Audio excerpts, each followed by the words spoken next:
আসসালামু আলাইকুম। আজ শুক্রবার। বাংলাদেশ বেতার সিলেট সংবাদ পড়ছি তুষারকান্তি তালুকদার। ত্রয়োদশ জাতীয় সংসদ নির্বাচনে রিটার্নিং অফিসারের মনোনয়নপত্র গ্রহণ ও বাতিলের আদেশের বিরুদ্ধে গতকাল ষষ্ঠ দিনে আরও ৬০টি আপিল মঞ্জুর করেছে নির্বাচন কমিশন। এছাড়া ২৯টি আপিল নামঞ্জুর করা হয়েছে। অপরদিকে অপেক্ষমান রাখা হয়েছে ১০টি আপিল। গতকাল মহাপরিচালক, জনসংযোগ ও তথ্য প্রদানকারী কর্মকর্তা মোহাম্মদ রুহুল আমিন মল্লিক স্বাক্ষরিত এক সংবাদ বিজ্ঞপ্তিতে বলা হয়েছে, ত্রয়োদশ জাতীয় সংসদ নির্বাচনে মনোনয়নপত্র বাছাইয়ে রিটার্নিং অফিসারের সিদ্ধান্তের বিরুদ্ধে আপিল শুনানির ষষ্ঠ দিনে ১০৪টি আবেদনের শুনানি গ্রহণ করা হয়েছে। এর মধ্যে মনোনয়নপত্র বাতিলের বিরুদ্ধে ৬০টি আবেদন মঞ্জুর হয়েছে এবং ২৯টি আবেদন নামঞ্জুর হয়েছে। কমিশন মনোনয়নপত্র গ্রহণের বিরুদ্ধে ৫টি আপিল নামঞ্জুর করেছে। শুনানিতে 10টি আবেদন অপেক্ষমান রাখা হয়েছে। গতকাল রাজধানীর আগারগাঁও নির্বাচন কমিশন ভবনের অডিটোরিয়ামে আপিলের এই শুনানি শুরু হয়। প্রধান নির্বাচন কমিশনার এএমএম নাসির উদ্দিনের সভাপতিত্বে ফুল কমিশন গতকাল ৩৮১ ক্রমিক নম্বর থেকে ৪৮০ নম্বর পর্যন্ত আপিলের শুনানি অনুষ্ঠিত হয়।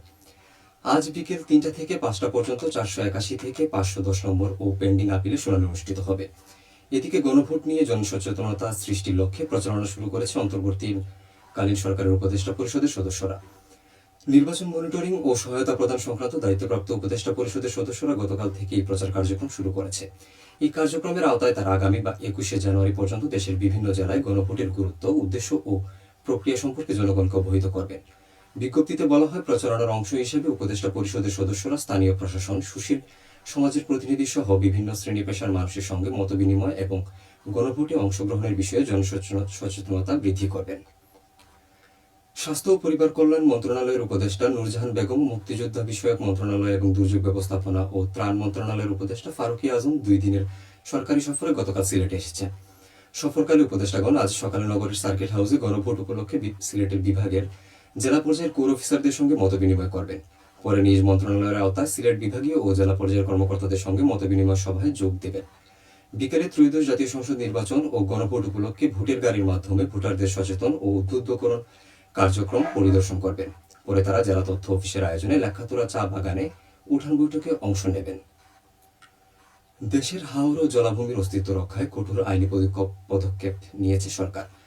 গতকাল আইন মন্ত্রণালয়ের পাবলিক রিলেশনস অফিসার এই তথ্য জানান। হাওর ও জলাভূমি অবৈধ দখল, ভরাট কিংবা পানির স্বাভাবিক প্রবাহে বাধা সৃষ্টি করলে অনধিক 2 বছরের কারাদণ্ড অথবা 10 লাখ টাকা নগদ অর্থ প্রদান করতে হবে।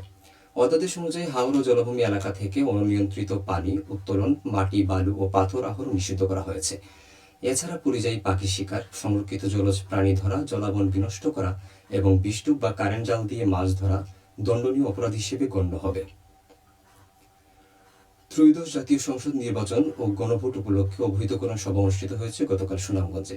জেলা শিল্পকলা একাডেমি হাসন রাজা মিলনায়তনে আয়োজিত এক সভাপতিত্ব করেন জেলা প্রশাসক ডক্টর মোহাম্মদ ইলিয়াস মিয়া। সভায় জেলা পর্যায়ের বিভিন্ন দপ্তরের কর্মকর্তা, প্রতিদ্বন্দ্বী প্রার্থী, বিভিন্ন শ্রেণী পেশার মানুষ, প্রিন্ট ও ইলেকট্রনিক মিডিয়ার সাংবাদিকগণ উপস্থিত ছিলেন। জেলা প্রশাসন এর উদ্যোগ নেয়। ত্রয়োদশ জাতীয় সংসদ নির্বাচনে হবিগঞ্জ জেলা কারাগারে আটক থাকা 188 জন বন্দী পোস্টাল ব্যালটের মাধ্যমে তাদের ভোটাধিকার প্রয়োগ করবেন। বিষয়টি নিশ্চিত করেছেন রিটার্নিং কর্মকর্তা ও জেলা প্রশাসক আবুল হাসনাত মোহাম্মদ আরেফিন। নির্বাচন কমিশনের নির্দেশনা অনুযায়ী কারাগারে থাকা আইনগতভাবে ভোটাধিকার প্রাপ্ত বন্দীদের ভোট প্রদানের অধিকার নিশ্চিত করতে প্রয়োজনীয় সব প্রস্তুতি গ্রহণ করা হয়েছে। ইতিমধ্যে সংশ্লিষ্ট কর্তৃপক্ষের সঙ্গে সমন্বয়ের মাধ্যমে পোস্টাল ব্যালট বিতরণের কার্যক্রম শুরু হয়েছে। 3 দিনব্যাপী পিঠা উৎসব শুরু হয়েছে গতকাল মৌলভীবাজার সরকারি মহিলা কলেজে। 3 দিনব্যাপী এই পিঠা উৎসব উদ্বোধন করেন কলেজের অধ্যক্ষ প্রফেসর ডক্টর মোহাম্মদ ইউসুফ মোহাম্মদ শেরুজ্জামান। দেশের বিভিন্ন অঞ্চলের পিঠা সম্পর্কে বর্তমান প্রজন্মকে জানানো, এর স্বাদ গ্রহণ ও বিলুপ্তপ্রায় পিঠার ঐতিহ্য তুলে ধরার লক্ষ্যে প্রতি বছরের মতো এবারও কলেজ কর্তৃপক্ষ এই উৎসবের আয়োজন করেছে।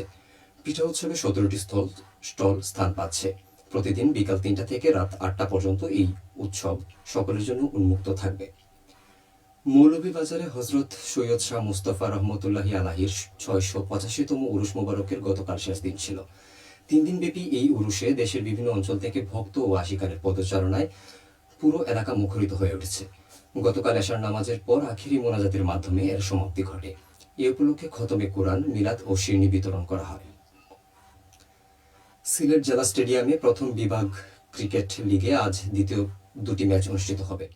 সিলেট জেলা স্টেডিয়ামে সকাল 9টায় মোহামেডান স্পোর্টিং ক্লাব মুখোমুখি হবে ইউথ সেন্টার ক্লাবের। সকাল 9টায় সিলেট আন্তর্জাতিক cricket stadium ground 2 আউটারে gymkhana club মুখোমুখি হবে বীর বিক্রম ইয়ামিন ক্রীড়াচক্রের।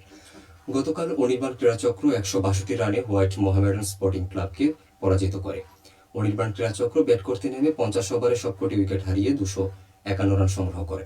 জবাবে হোয়াইট মোহামেডান স্পোর্টিং ক্লাব 24 ওভারে 2 বলে সবকটি উইকেট হারিয়ে 89 রান সংগ্রহ করে। সবশেষে আবহাওয়া। আজ বেলা 1টা পর্যন্ত পূর্বাভাসে বলা হয়েছে সিলেট সহ পার্শ্ববর্তী এলাকার জন্য কোনো সতর্কবাণী নেই এবং কোনো সংকেতও দেখাতে হবে না। আজ সিলেটে সূর্যোদয় হয়েছে 6টা 39 এবং সূর্য অস্ত যাবে সন্ধে 5টা 26 সংবাদ শেষ হলো।